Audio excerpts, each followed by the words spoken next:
Jason, so we have another program that you're doing that's kind of a unique fit, and that would be your N-Site program. So I assume that's using infrared technology. Can you tell us a little bit about what you're doing there? Sure. So that our N-Site program kind of started out of a need we had this summer. It's probably the wettest year we've had on record. June was very wet. So it led to, a big side dress conversation. What's the best way to side dress variable rate our N in season? And we had a lot of growers, there's a lot of software programs and packages out there that provide satellite imagery or, there's ways of getting nitrogen prescription. But what we found is a lot of customers weren't happy. They maybe liked parts of the field but didn't agree with all of them. And regardless if it was right or wrong, if the customer doesn't like it, I guess that's the end result. The customer has to, purchase that program or agree to it. So that led us to try to get a more accurate prescription that customer liked or we agreed with. So what we started doing is flying a drone over the field to get a current, accurate, high-definition NDVI map. And then from there, we're overlaying a lot of our Crystal View, the organic matter elevation maps, trying to match those soil properties up with the NDVI and really customize those side dress prescriptions to match the customer's needs. So if Minnesota is anything like Ohio, atmospheric conditions, cloud cover, things like that, it's really tough on the satellite imagery. And correct. Are you seeing the same thing with the drones? Is that an issue that you're having to work through, or are you able to look at the forecast and kind of get out there and find a good time to fly?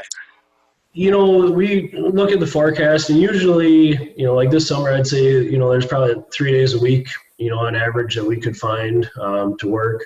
So we'd hit those days hard. We had charging, setups in the vehicles to keep the batteries charged, and we try to hit as many fields as we could on the days that were good. One of the other things that we found, because we've played with that a little bit as well, by the time they put the order in, you have to go out and fly it. You got to wait for a day that actually works and then get that back. What's your turnaround been, and have you had to fine tune anything to try to get that turnaround quick enough to be able to get the timing just right, or has that been an issue? It's not bad. Usually we're getting, we'll load the NDVI images when we get back to the office, and we were running about a half a day to get that data back. And then we would, get a preliminary map and either have the customer come in and look it over, or, email back and forth, get the okay, make changes. The big thing we noticed this year is, with the wet weather we had, is the difference of nitrogen program. Some people, it was a rescue N application. Other people, it was a planned N. They were planning on coming back with that N anyway, but we're just adjusting rates. So it was, there was really no two prescriptions that were the same. Based on fields, the quality of the corn, some of it was really ugly. Some of it was their best corn that they were trying to get the most out of.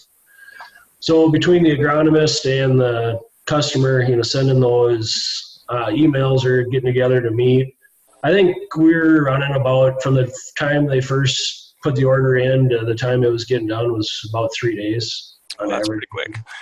That's pretty quick. So it definitely sounds like you've mastered that as well. So, well, we definitely look forward to hearing more about that topic at the meeting. So, sounds good.